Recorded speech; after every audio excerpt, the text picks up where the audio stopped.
And this is an opportunity for legislators and state leaders to understand the systems we are using. Today, the Secretary of State hosted Election Demonstration Day at the Legislature. How he's hoping the transparency helps folks understand the election process. Tops 2 News Nevada Evening Edition at 5:30. State leaders and lawmakers got the chance to see election technology, ask some questions even, and really to see how the whole thing works. Good evening, everyone. I'm Ryan Canada. And I'm Kristen Revington. Thanks for keeping it here with us at 5:30. The Secretary of State says this is timely because there are 2 bills about elections being heard in the legislature today. Jaden Urban joins us here in the studio after listening in. Okay, so Jaden, how was it all set up? Yeah, so they had a bunch of stuff laid out. I mean, from ballot processors to voting machines, poll pads, and a bunch of other tech. And this way was so that people could see how it all works and to just see what things really look like when it comes to election season. These are the educational opportunities that exist.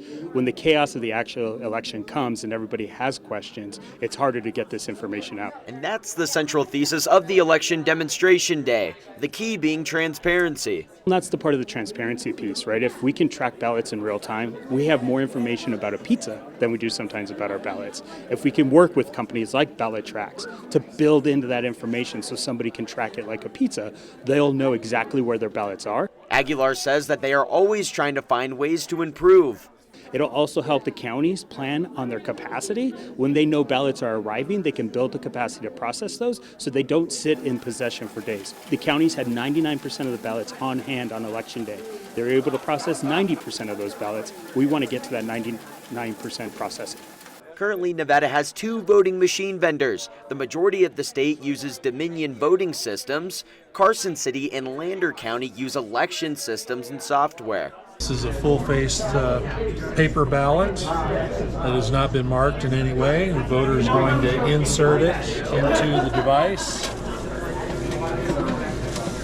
There are 3 versions of this machine. The one we showed you, and there's a smaller version. It's not a full-face marking device that uses a voter card. The last one is a bit bigger. It is a full-face ballot marking device, also ADA compatible.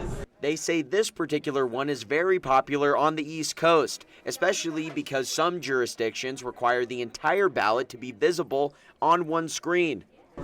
Now you can see all of the choices are presented on one screen. The company says this big one is currently not in Nevada, but have had some conversations for the possibility of bringing one here. The Secretary of State says that they are also planning on doing some more outreach to the tribal and rural communities in the state. Covering the story, Jaden Urban, 2 News Nevada.